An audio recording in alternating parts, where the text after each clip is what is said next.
Steve English and Kiko Giles here in Estoril to bring you through the opening race of the 2022 Moto2 European Championship cylinders, and we've got stock machinery all the way through this grid. Kiko, there's a lot for us to talk about. Good points last year with Alonso Lopez and Fermin Aldeguer going head-to-head for the title, but really of big names right the way through. We'll get to them there, including on row 10. There's two of the big names. Of 32 riders waiting to take this race.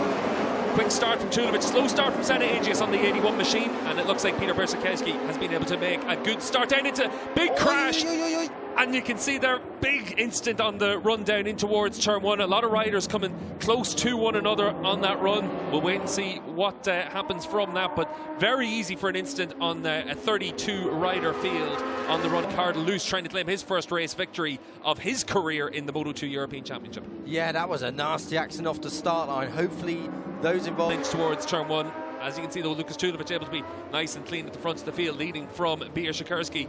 And then looks like we've got Xavi. Start they wanted, but let's hope they're okay. We're down into turn 6. Lukas Tulovic got the whole shot ahead of Sikorski. Xavi Cardlo's coming through up into third place on the number 8. Are okay. It looks like it was Tommaso Marcon and also Miguel Pons. That was from the fourth row of the grid for those two riders. That's not the... So obviously the contact between himself and Miguel Pons on the run down in towards turn one, but it is very easy for that to happen, Kiko. The flag has just been put out, and the riders are going to see it as they come through the next marshal post. You can see those red flags and the yellow there as well, just to let them know that there is that. And on Peter Sikorski, he's obviously got a good bike under him this year, and he's back from the World Championship. So, and also had a solid season last year. And also the 55 machine of Alex Toledo. And these are two riders, Kiko, that a lot's going to be expected of them this year, not least for Peter trying to claim his first race victory in the Moto2 class. Yeah, it's not going to be a walk in the park for either of these two, that is for sure. But to say, so hopefully just a couple of precautionary checks, and Tommaso Marcon will be worse for wear. Let's hope that it's nothing too serious. It was just into the path of another rider, and a couple of very, very lucky riders in that instant. I tell you what, that bike flying around there. Yeah, Marcon doesn't get off. He clashes. Is it with the 331 of Ratto? Well, keep an eye on the left-hand side of the screen.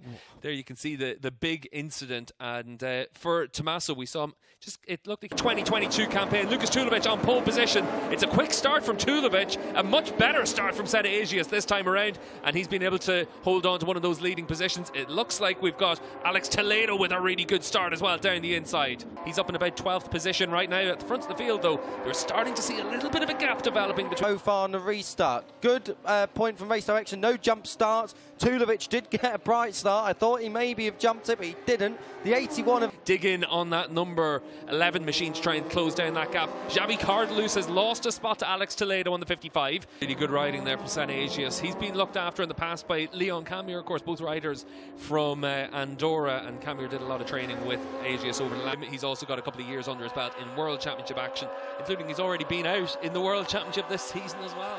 They need to make sure that they're able to hold on to those positions. Crash in the background at turn 4. Didn't see who that was. It was someone further down the order around the 14th place mark. We'll keep third position with Xavi Cardlo's closing down the Polish rider. And last time around we saw that Cardlo's was half a second faster. Himself is a bit stronger.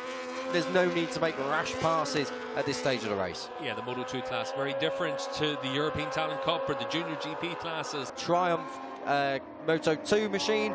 But this is the battle at the moment. Sikorski holding on from Cardlo's. Cardlo's won't need to try anything too desperate at this point. It's still 8.5. It's all about trying to make sure you're able to keep a cool head, make your moves without costing yourself time, and then try and hunt down the next rider. This is a class where he's doing a good job of being nice and consistent right now. For Sikorski, what does he have to do right now as well, Kiko?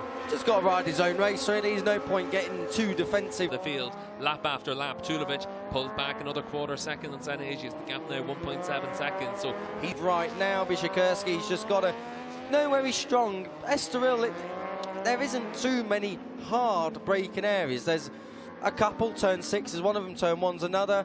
But up down in towards turn 1. And Sikorski looking good so far, riding his own race. Oh, turn 7's not past an overtake. What am I on about? Yeah, Cardlo's able to make that move. Very obvious in this class. So turn 6 is one of them. Cardlo's got to run through turn 5 as he looking. He's having a look on the brakes, thinks better of it. So there. It's downhill, it's narrow through there. It does tend to open the door for an attack down into the chicane. We'll see if Bershikowski's able to get close enough. Yes. He is able to attack, and Pete the Pole certainly knows that he doesn't have the speed right now to be able to hold all the sign of just the kind of talent he has. That's Peter Bershikowski able to take that third spot. We didn't quite catch where the move happened, but he's been so strong on the run into the chicane that you'd certainly expect it was in the second half of the lap. But Cardalus, these bikes in these temperatures at this track this weekend, it is the hottest it has been. Cardalus alongside Bishop coming into his pace now as well. Last time around he was a half a second faster than Cardalus. That's why he was able to make the move.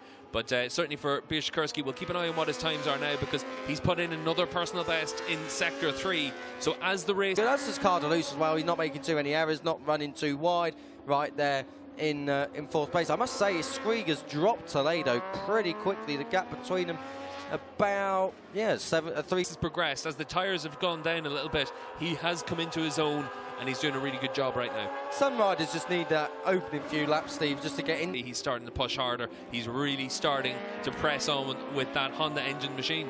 Just outside the top 6, Steve, Wilford has made a move up into 7th place out of Mattia Ratto. The track will... Oh, it's Bershikowski! And that looks like it's down to turn 1.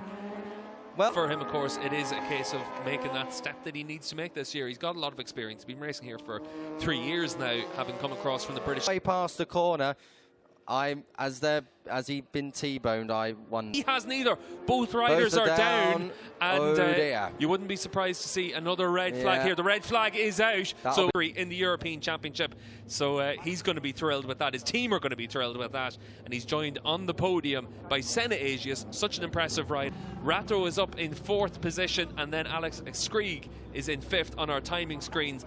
But we have to wait and Javi Cardalus to claim his first podium finish. Sam Wilford elevated up into the top 5, was able to claim the stock class victory, and Dino Iozzi up